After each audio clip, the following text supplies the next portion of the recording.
Welcome to Thriver Talks with Stephanie and Nalie. I'm Nalie. And I'm Stephanie. And today is episode 17 on our love stories. Being that February is the month of love and last week was Valentine's Day, today we're going to share our personal love stories and show and tell you that love is possible even with cancer. And all that it consists of. So without further ado, here is episode 17 on our love stories.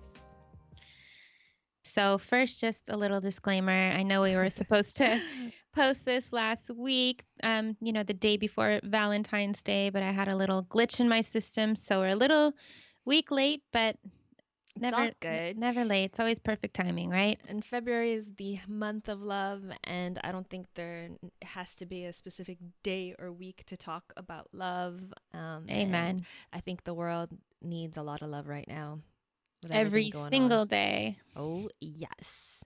So we're going to talk about, I guess, our love stories. And I think it's amazing that Steph and I have partnered together to spread the word and spread our message because we have, yes, the same diagnosis, but we have two completely different love stories. Yeah, we have it's so great that we can offer two very different perspectives on a lot of topics, but especially on this one. So I think that really anyone listening can kind of relate to one of our stories. Yeah, whether you are in a relationship, whether you are dating and you're single, whether you were already in a relationship or married when you got diagnosed, or whether you got diagnosed and you're single and then now you met someone. I think Steph and I's story combined really touches and is relatable to everyone. All of those questions. Mm-hmm. Absolutely. And I know that when we put up the box on Instagram stories inquiring what topics you wanted us to discuss, love and relationships came up, but so did sex. And now you're probably listening thinking, oh my God, I hope they tackle sex. I hope they tackle sex today because I know it's such a taboo topic that no one really addresses. And to be quite honest, Steph and I both struggle with ourselves. Yeah. But we're going to save that topic for March, right? Yes, we're actually both going to be in Miami, which is so crazy because it's like 2 weeks away. Yes. We're both speaking at the Miami Breast Cancer Conference, and at the conference, we have become friends with this incredible doctor. Her name is Dr. Kristen Rojas. She's an oncological breast surgeon, but she's taken a really special interest in women's sex and health, wellness, sexual health and wellness during and after cancer. So we will be interviewing her in Miami. So trust and believe that we will answer all of your questions. Yeah, we'll leave it up to the health professional and the pro since I don't think we're qualified. I don't think we're qualified. Funny, not funny. I know, to give advice on this particular topic. But however, and we'll have an abundance of questions to ask as we are probably in the same boat as many of you listening with all your burning questions on sex. Yes. So yeah, we got you in March, April. I can't wait to because I need some help. Hell yeah. But so today we're really just focusing on our partnership with our guys and our love stories. And really our intent is just to show you that no matter what diagnosis you have, no matter where you are on your journey, that love is possible. Yeah, I think a lot of people have a big fear. First of all, when they're diagnosed with cancer, it's like, yes, okay, you'll always have that fear of your health and death. But then I think the one that we all have a fear about is just what is my husband thinking? What is my partner thinking? Am I ever going to meet anyone? Am I going to spend the rest of my life alone? I know out of all the question boxes we've put, it's the number one fear a lot of people have when it comes to a cancer being diagnosis. Alone. Yeah, or just or being left opening alone. up, or who would want to deal with this, and a lot of, I think, I've heard so many stories of people's partners leaving or not being able to be there through thick and thin and sickness and health. But anyhow, so should we start by telling our personal love stories, or? Yeah. We usually go in chronological order. So who But that's you. That's me, isn't it? You But you know had the more. what's pretty crazy is one thing that we do have in common once more, Steph, is that I believe we were both in pretty bad relationships before, Oh and yeah. like um with people who Jeez. did not make us feel worthy. I think we both were experiencing heartbreak prior to our diagnosis. Correct me if I'm Yeah. wrong. Yeah. Yeah, definitely heartbreak and just yeah, like I guess the best way to sum it up is like I chose relationships that were really toxic, or I chose to stay in a relationship for a long time. It was like 6.5 years that I knew it wasn't for me. There were so Mm-hmm. many red flags, and it was just like in my face, like, this is not your guy. But I hung on for so long thinking that, oh, I can fix him and he's this way because of this in his childhood. And I guess I always saw myself as the fixer, and I always see like the good in people, like their Yeah. potential. Mm-hmm. And so I held on thinking one day, one day, one day. And, I know you're really not supposed to have any regrets in life, but I don't know the purpose of why I stood in that relationship for 6 years, Mm-hmm. and that was like my prime years. It was like 25 to 31 being in a really toxic space. But Wow. yeah, it really, I always say, like, I know we have the same belief system, and that a lot of disease is emotionally driven. Yep. And I'm not in any way saying that this relationship or this guy gave me cancer, but um, I had the lump before I knew that the diagnosis was cancer. And I Mm-hmm. can honestly say that the fighting and the toxicity of that relationship didn't make my circumstances better. Better. Mm-hmm. So, 100%. same I with you, right? absolutely. I was in a 2-year relationship, and what I thought it was a good one, but in retrospect, it wasn't at all. But in my case, I had found out that he had cheated on me, and it was so sudden and such a big slap in the face, because when you really think that things are great and you had no clue, I feel like it's worse than being in a bad relationship, and it's like, oh, okay, I guess he did it, like was Like expecting this. blindsided. I wasn't expecting it at all. So when I had found out, it was really traumatic. And similar to you, I had the lumps when I was in that relationship, but I didn't think it was anything because I was only 23 at the time and I was working out a lot. And I just thought that, it must be my pectoral muscles. So I remember because it was actually, I think he had felt it. And I, like you, believe that perhaps, the heartbreak, the trauma of, the betrayal didn't help in the diagnosis and didn't help in like the cancer cells. Being someone who's so emotional, and believing what you just mentioned, that like all disease stems from emotions, I definitely feel like something happened there, Right. Oh, 100%. And I think that, like, for me personally, and I think we have this in common, is like when my heart breaks, like my heart breaks. Like, Oh, yeah. I'm not the type of person that's going to jump into another relationship and try No. and just like forget or get even. Like, I Yeah. really go through the motions of being heartbroken. Yeah. Um, I'm a s- Scorpio too, and we're known to be extremely loyal and emotional. yes. So, yeah, I'm very much a Scorpio, let's just say. So, yeah, I mean, I think, we both went through like tremendous heartbreak, but I know, like, it's such like the circumstances, I wouldn't say, are so beautiful, but like I love your love story with V.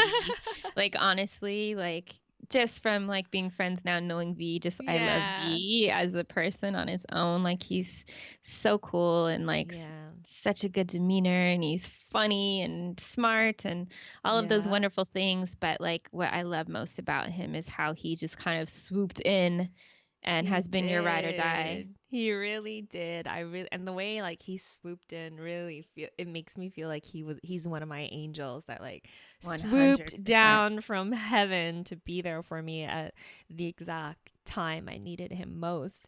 So my love story with V, I could tell like this as a very long story and take the entire time of the podcast, but I'll try to keep it short. But when I was cheated on, it happened when I was working at this fashion boutique in Montreal, and I was working on the e-commerce, so their website. And guess who was working with me? Mr. V. And so is he like a counterpart? Was he your boss? No, he was like, we were on the same team. It's funny, Okay. we used to call each other like hashtag team internet, because we would handle the website, just me and him, and everything that it consisted of. So yeah, we were team internet, and we were working in front of each other. Like our desks were like facing each other. And at the time I was in my early 20s and he was in his early 30s, but for like, V's like my big brother's age, like not Justin Albert, like my big brother's age. So I never really saw him as someone that I could be romantic with. And he was my coworker. So we started off as friends, but we always had chemistry, and we were always cracking jokes. We were laughing every single day. He made work so much fun, and we would confide in each other about life, because I mean, you're with someone every day for like 8 hours, right? And we had lunch every day together, so we had a lot Cute. in common. And at the time he was in a long distance relationship and I was still with my ex. So when the day came when my ex cheated on me, I think his long distance relationship faded, like many do, and mine was like ended suddenly. And of course I continued to go to work, and he was the person that I got to like confide in. And I remember he had told me when we were just chatting every day that he was in a long-term relationship, when I guess like his early 20s as well, and his ex had cheated on him. So knowing he had already been through it, I would like ask him for advice. I'd be like, oh my God, like, what did you do? Did you feel this way? And so we connected even more, because then he became the guy that would give me so much good advice. And then we would hang out a lot. And so I could tell he started to have feelings for me, and like our hangouts turned into dates. But then I was so traumatized from my ex that I was like, I hate men. And I went, Walls up. yeah, and I went through that phase where I was just like, anti men. All men are jerks. All men are cheaters. I don't want to ever be in a relationship ever again. Yet there I had this amazing man in front of me that I couldn't help but like want to talk to every single day and hang out with every single night. So we continued talking nevertheless. And I know that like I remember even like our first kiss was the most awkward one of all time. Because like I was sending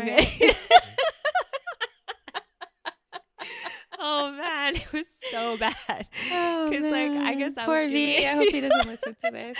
Oh man. Oh shit. He's in the next room too. He's probably like, oh, this chick. Nothing sacred. Exactly. Not even our awkward first kiss, really, Nalie? Exactly. Oh my God.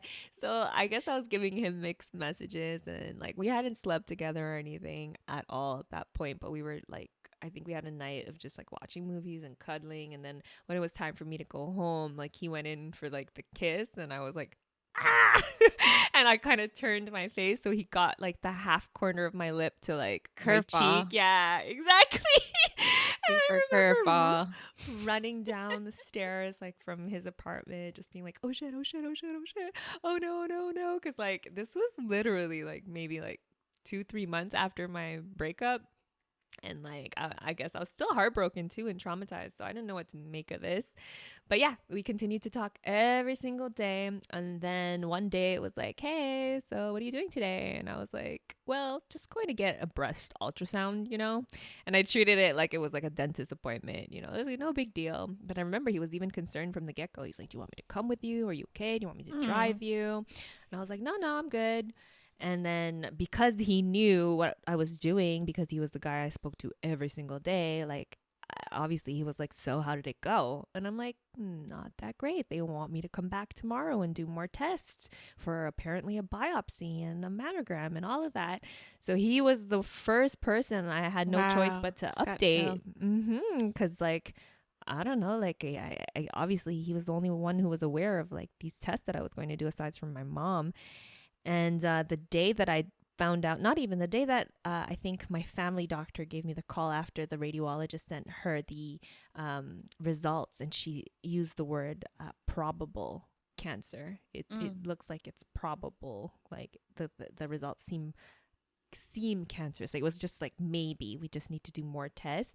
Like, I was already there. I was devastated and I couldn't drive. I was in the middle of the parking lot. So he left his class because he was finishing university, like his degree, and he left a class to come pick me up. We left my car in the parking lot and he drove me to my brother's because I was just so shocked and traumatized and I was crying. And he was the first person to, like, Really like be see there. you when you got the news. Exactly.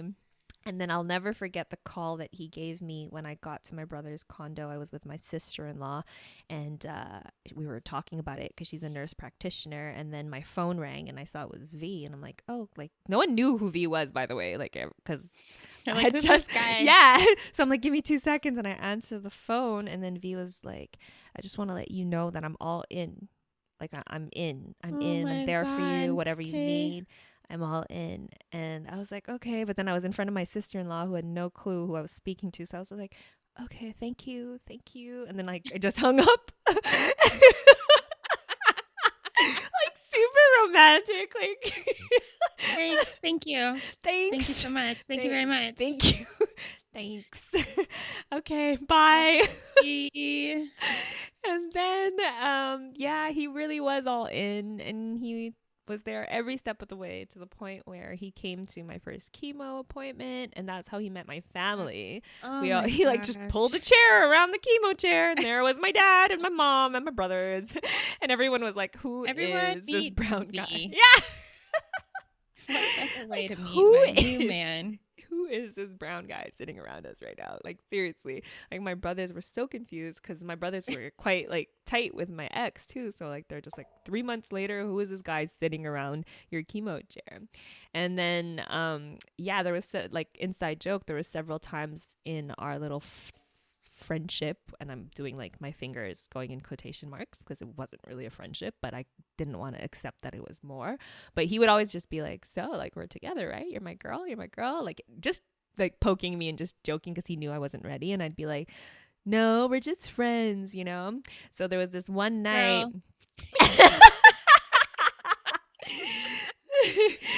Go to chemo with you, meeting your family all awkwardly. And no, this was before. This was before. Poor guy. No. This was before that was our inside joke before the whole cancer thing happened. Got it. Okay. So what happened was there was a night where I had just started chemo, so I had all the side effects. I was like puking, and he was like rubbing my back, and he was really there for me. And I looked like a hot mess. I probably had puke on my shirt, who knows, but yeah, I was struggling, and he could tell, like, I was like just not doing well.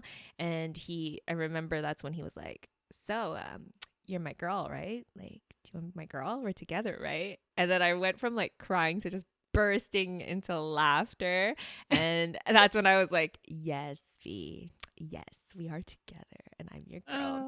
And that was August 8th 2013, which we mark as our anniversary, because that's when he asked me officially to be his girlfriend, and then I said yes. Wow, so this August will be 6 years. 6 years. Oh, no. 6 years? Right? 2013 will be 2020. 7 years. 7. Yeah. 7 years in August. Oh, yeah, you're right. Sorry. Yeah.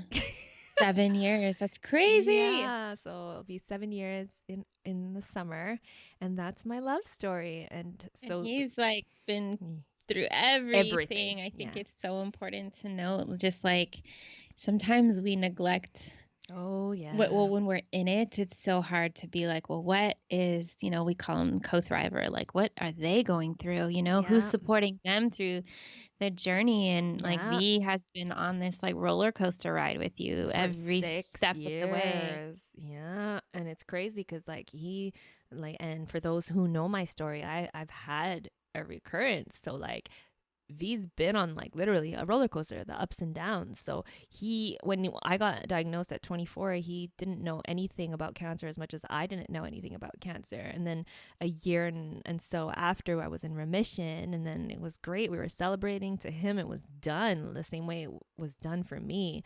And then fast forward 3 to 4 years later, it's like shit. We had to do it all over again, and this time we knew everything about cancer.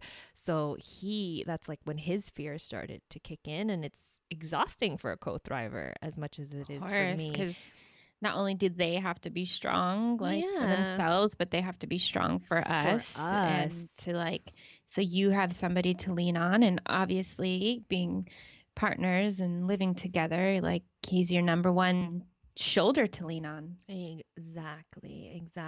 So he went through the whole recurrence journey with me, where I had to lose my hair again and go through chemo again, and I think that was quite traumatic for us all. And then now, yeah, we're still together during this journey of living and thriving beyond stage 4 breast cancer. Wow. It's like I know. pretty like, like not to say like, oh, I can't believe he hung on, but like what an amazing man too. You Absolutely, know what I because I'm mean? It's aware like, that there are many stories. And in fact, like, I hope that we can get some thrivers on Thriver Talks to tell their side of the story of the men who unfortunately couldn't handle it, and where it actually led to a divorce and a breakup. And there was that's like, some of our thrivers who actually, they suggested that they would be open to sharing their story. So we'll oh, get that that. would be Yeah, amazing just we to have to give get that all sides. perspective. Yeah. So we'll get that on soon. I think that like in the moment, I think it's just not even just with cancer, it's with anything, right? It's like rejection is redirection. And I think that even Absolutely. applies to this scenario. I think sometimes cancer can be a really good filter, not just for Absolutely. romantic, people we date or who are partners, but I also think like friendships. Friendships. Like I've lost friends. I was friends 17 years. They couldn't handle it. And but in place of that, like so many amazing, wonderful people step forward. And I think the same with dating. It's like, if you're with someone is devastating. I can't even imagine having a family, being married and your partner up and leaving. But like I do believe that they're just making space for something much better when you're open to receiving that. But Mm-hmm. anyway, that's getting really deep. But No, but we'll have another episode on that, just about like absolutely. Um, filters and relationships. yeah, absolutely. Well, my love story Mm-hmm. is much different, but I think I can be the one that offers the perspective of being single during cancer and having all of those daunting thoughts like, am I And not ever? just any cancer. Like, you had like a stage 4 Yes. So diagnosis. from day one, stage 4, Yeah, right? So exactly. not only was I terrified, I was like, for my life, I was terrified of like letting anyone in close to me because I didn't want anyone to fall for me and then I leave them heartbroken. That was something that weighed on my mind heavily. And it's pretty interesting because I got out of that like super toxic relationship and then boom, I get cancer like two Mm-hmm. months later. And I dated, I would say, so I was single for, I've been with Mark now for what, like 3 years? So, like, really, for like the first 6 years of my diagnosis, I really didn't like, it's so interesting because I'd go on dates, but I would always let them, like, people say, well, when do you let them know when you have cancer? And I would be like, let the cat out of the bag immediately. And I almost felt like that was my defense mechanism. Like, Yeah. okay, well, this will push them away for sure. And it's kind of crazy. Like, a lot of people like wanted to get closer to me, which was kind of the opposite of what I was going for. Mm-hmm. I really wanted them to run away. So that kind of was interesting. Um, to see just in my situation, like a couple guys I went on dates with or that I hung out with wanted to get more serious, and I was the one that really wasn't ready for that. Um, so all to say, I casually dated very seldomly for the first 6 years of my diagnosis, and I really was I would really was as sad as it sounds, accepting the fact that, hey, I might be single for the rest of my life, and I'm just gonna have to be okay with that. Really? I swear, I like Wow. makes me so sad to even like say that out loud, but I Yeah. really remember having that conversation with myself, like it's okay, like I've been 6 years alone, I'll be okay. But I really wanted love. Of course, I wanted love, and even like when I would do my vision boards every year, I'd put, a man on there and a wedding ring. And so I know I subconsciously really wanted it. I think I felt like maybe unworthy at that time, or maybe unworthy is not the right word. I just felt like who's going to step into this Mhm. role with me, Mhm. Um, so was single for a while. My friends, once they saw that, okay, well, like she's coasting and cruising and I'm in a good place, like Steph, you should really start dating. You're such an Yeah. amazing person. Like like let someone get close to you. And I was not letting anyone in.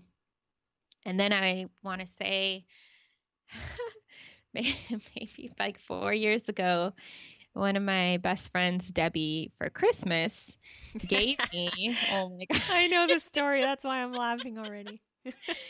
So she gave me, she's really creative with the gifts, kind of like you and I, like you go Yeah. on the hunt and stuff. So I had all these clues. So she gave me like all these activities to do like off of Groupon for two. It was like paddleboarding for two, horseback riding for two, wine and cheese and painting for two. And I was like, cool, cool, Deb. Like all these like activities. And then at the last envelope, she had typed this really long letter, which I still kept. And I actually just found it the other day and cried all Wow. over again. But she basically was like, this is it. Like, this is going to be your year. You need to let the walls down and let somebody get to know you because, we all love you so much. And you're such an amazing person. And, you deserve love. And you're only robbing someone else of the opportunity of getting to get close to you. Yes. And with that letter was a Match.com 3-month membership. Does And then Match.com still exist? I think it does. Does And it? hey, I am not knocking Match.com. And she was very No. gun ho about it because she actually found her husband, Alex, on Match.com. Oh, wow. Fast forward to today, like they're married. They just had their second baby. They have a beautiful home. They're thriving. It's great. But I was mortified. I'm not going to lie. When I got that Match.com certificate, I was like, oh, hell no. Like, I'm not trying to, like, personally, I don't know. Just dating alone was like such a sore subject. Like, I Of wanted to happen course. organically. I didn't want to like set up a profile and be like, hi, my name is Stephanie and I enjoy, walks on the beach and yoga. And P.S. I have stage 4 cancer. In parentheses, by the way. Parentheses. By the way. Yeah, I was like, oh shit, this is so crazy. But she was like on it. She like helped set up my profile, which Okay, I so you loved did it. it. Oh yeah, she's no joke, Debbie. Like she wants to get something done. She gets shit Hell done. yeah. So she was like, you're signing up for Match.com today. Send me pictures. I'll write the freaking profile. So I she had me bet. up and she set it up and I started to get like clicks and hits. And obviously I didn't advertise my diagnoses, but Did so you go on dates? Is what everyone's probably asking. Did well, Stephanie go on dates? Debbie's very stubborn and very adamant and gets what she wants. So she was monitoring my ass very closely. Like, when are you going on a date? Have you talked to this guy? Did you wink at him back? Did you call this Did guy? you wink at Oh him yeah, back? she was like on my ass. Okay. So I was like, shit. So I did go on one date. Okay. And this is like, I will admit this now. Like I had like, I envisioned it was going to be just like the most awkward experience. So I purposely showed up late Oh and then my they didn't. god. I know it's so awful to even admit it. Just like my maturity and credibility just went out the window. I know. But I really thought that, okay, I'm just going to be like 15 minutes late and he's going to be over me. And then I'm going to say, like, can only stay for half an hour, which I You're the did. worst. Oh my Okay. God, but it gets better. I just thought of this. I just thought of this. So I go meet this guy at this like little bakery in Santa Monica coffee shop, and he's actually really cute. And I'm like, oh, snap, he looks like his pictures. So I go in the back and, I sit down. He's obviously been there like for a minute, hot minute, waiting for me. Poor Eh, guy. So we chatted it up, and he was actually very cool. But I already, as soon as I sat down, be like, I'm so sorry I'm late, and I actually have to go in half an hour. So I really had to stick to the script. And I actually like hung out with him for half an hour and we chatted, and he was actually very cool, very handsome, but I got up to leave, and as I'm like walking out, he's like, Stephanie, and I turn around, he's like, you have gum on your jeans. And No. I totally didn't even remember that till I'm telling the story. So I had to like go back to the table and get an ice cube, and he's helping me like rub gum off my ass Oh in these my God. black jeans. I'll never forget. And so I was so mortified. I'm like, so I got to my car and I'm like, that's what you get, Stephanie. Like, you set yourself up for failure. You actually go on this date. This guy is pretty cute and very Boom. normal, and you just sat on gum and made a fool of yourself. That's like how you know that the universe is like Oh constantly yeah. talking to you and being like, "Really? You want to act like this? Here." Joke's on you, girl. Joke's on you. So I literally was, I don't know. I think I was like into him at that point, like text him, and he was kind of like crickets. I mean, he'd text back, but I definitely didn't think he was like, yeah, you suck. But, but anyway, No, I'm so glad. I'm so happy to hear this because I was like, oh, we don't really have like dating stories. And I'm sure a lot of our thrivers listening are eager to hear the dating stories. But like, I look at you. You're out there. You actually, did. I you did dated. it. You dated. Okay.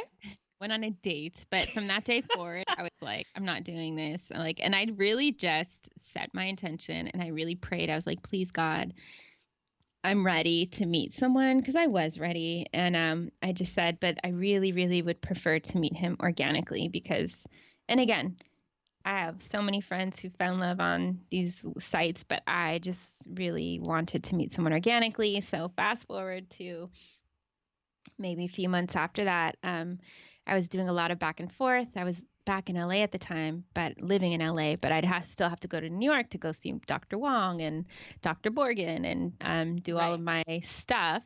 So when I went, a friend of mine he owns clubs and restaurants. So anytime I'd go to New York, I'd go visit whatever he had going on at the time. So I actually went to this place that was like a supper club or turned into a club at night.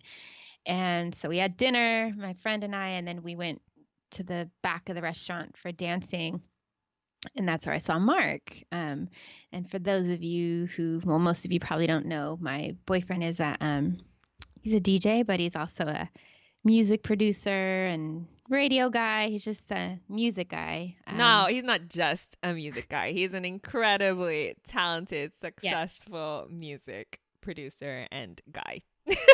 He's Yes. amazing. That was my Scram Jones plug. Thanks, no. He is amazing, and I knew who he was, but I had never really had like a personal encounter with him. And he just had like the cutest smile, always smiling. A smile is like my thing. And I was just like, you know what? I'm gonna go bring him a shot of tequila. Oh, look at you going for the kill. I did go for the kill.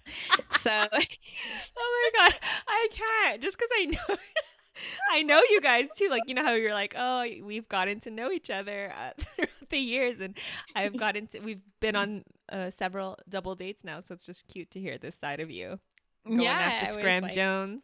I'm going for it. What do I have to lose, right? It's either this or I gotta log on before my membership expires. Match.com. Yeah.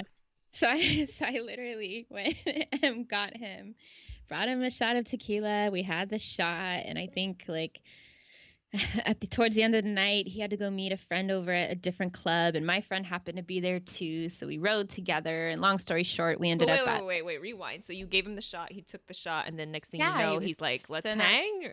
I was kind of like the girl, the DJ booth, and like Aw. super awk, but hanging out. And then, so we both like when he was done with his set, he had to go to a different club in the city to meet some friends. And ironically, my friend Jen was texting me, "Come to this club." So we rode together. I rode with him to the next club and we both met our friends. And at the end of the night, he was like, "I'll give you a ride back to where you're staying." I was staying with my friend Adrian. Mm-hmm. And across the street from her apartment is this place called like the Cosmic Diner. So we ended up having breakfast. The sun was coming up and we just started chit-chatting, and then that kind of became our thing. Like it was very casual at first, but I'd come to New York pretty frequently. Yeah, So because every at the time, time you were still in LA, right? yeah, I was living in LA. Mm-hmm. So I knew I liked him after that night, but I was like, well, I don't know about this whole long distance thing. So every time I'd go to New York, it was kind of like a routine. I'd go to wherever he was DJing because he's usually working a lot. And then after we'd go hang out at this diner till the sun came up. And Right. then it turned into like a kiss and then holding hands and all of those sweet things. And then I remember when we actually hung out, he had to go DJ somewhere up in Connecticut and he invited me to go with him. And I was like, why the hell not? And I went. And after that weekend, we ended up like keeping in touch when I went home to LA, and we'd talk on the phone all night. And that's when this is like where it gets important to note. I remember one night, so you know, we were up talking on the phone all night, and one night he called me and he said, I spent all morning or all night last night reading your website. Oh, snap.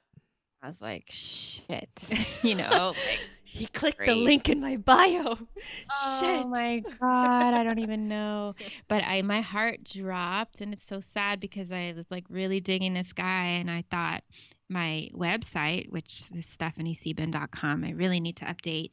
But it was like my diary, and I really shared like my most like intimate things on there about Mm-hmm. like perhaps not being fertile and having stage 4 cancer and all of these things. And Mm-hmm. I remember it just went silent for a second, and I think I asked him like, so do you like still want to get to know me or date me? And he was like, are you kidding me? He's like, if anything, I want to get to know you more. I'm like so inspired by you. And it was actually his Tears. reaction. Yeah, it was like so opposite of what I was anticipating. And Oh. I was just like, wow, this guy's awesome. And we just kept, it was all on the table. My cards were all on the table. And so he would come out to LA and stay with me, and I'd go to New York, and we just kept doing this back and forth thing. And I just knew, I think we both just knew. And he was just like, when are you moving in? And Wow. yeah, and I picked him up my stuff and moved across country and moved in with him and his son Derek and our dog Lucky. And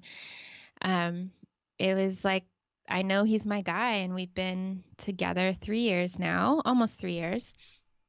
And he knows everything. And so he goes with me to every single one of my Mm-hmm. doctor appointments, my PET scans. We just had one this weekend. And all to say that I think where our stories differ is like I was the one that was single and thinking that no one would want to be with me, and Mm-hmm. not just with stage 1, 2, or 3, with stage 4, quote unquote, incurable breast cancer. And this amazing man stepped into my life. And honestly, Nalie, it's like, he's a goofy guy, very lighthearted, fun going guy, but like he's so strong in his faith that I'm Oh, yeah. okay. He's everything you need. Yeah. Like, you need a little bit more play, a little bit more fun, a little bit more inner child, a little bit more just woosah, right? Like, you've Yes. had such a Yes. serious, crazy life that I feel like he brings that side that you desperately needed all this time. And he also, like, he's like your little angel as well, that, like, came and swooped down from heaven and was like, listen, a constant reminder that you're going to be okay. And I know we have said this several times to each other. It's almost like he believes in you more than you believe in yourself sometimes, So and he's true. always there to remind you. And I think, again, that's how he's your angel. Even just like sometimes like like this past couple days was just proof of it. I went for the Yeah. scan and waiting for the scan, and it's like you can't tell him nothing when it No, comes to like his faith is not budging. Like, it's he's amazing. just like, I don't care what any test says, I know you're gonna be here. Like, and you need to know too. And Hmm. so he's a constant reminder to me. And I even had this conversation recently with him. I'm like, well, what if it came back, or what if something happened? He's like, I said, do those thoughts ever occur to you? And he's like, they don't. He's like, I never have those thoughts, Stephanie. There you go. So And that that to says a me, lot. it says a lot. And so I sometimes think like, as lighthearted and as fun as he is, like this guy has like an unshakable faith, and that is so inspiring to me. And that's And what you manifested, really, because that's what you yeah, needed and that's what you deserve. yes. So I'm very blessed, and Yeah. yeah, I know he's my guy, and you know, um, All I could hear is him being like, "Don't worry, sugar. Don't don't worry, stress, sugar, sugar. No, sugar, the universe got you, sugar. The sugar. universe is." Yeah, he calls me sugar. Oh, he's the Hey, best. sugar. Yeah. He's a I funny, remember I funny was like, guy. V, can you call me sugar? I want to be called Aww. sugar. And it's so cute too because, like, yes, we are thrivers, sisses, and we met, and we have so much more in common than cancer. But it's so cool that even our guys like Get vibe and get along. along. Yeah. Yeah. V is actually a DJ as well. Well, he was a Yes. DJ. Well, I mean, he's still an incredible DJ. Give him the turntables and he'll kill it. But he still DJs weddings during the summer as well. But he also in his 20s used to DJ at clubs all the time. So yeah, it's So pretty many funny. parallels. Like Yeah. what are the odds that we both have boyfriends that love music, hip hop in And they're particular? both like very light or very easygoing, I would Yes. say, right? They're both Yeah. very easygoing. Yeah, they bring peace to our Chaotic. stressful, chaotic journeys. Chaos. Peace to the chaos. Jeez. Yeah. But Um, all to say that if you are single and whatever your sexual preference is, like, exactly. I think Nallie's story is proof that even like just meeting someone or like having a partner that loves you will be through thick and thin, stay by your side, the right Hmm. person, and that finding love in the middle of your journey, before, during, after, no matter what stage cancer you have, is so possible. Yep.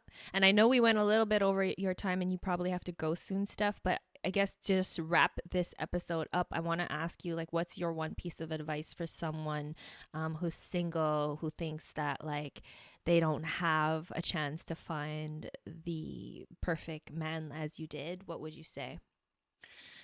Someone Well, going through cancer, obviously. because I was that person, I think you need to work on yourself and Amen. change those thoughts, and realize, like, do whatever self-work you have to do, whether it's through, I went to like a spiritual group of women who was kind of like, it was kind of like therapy for me.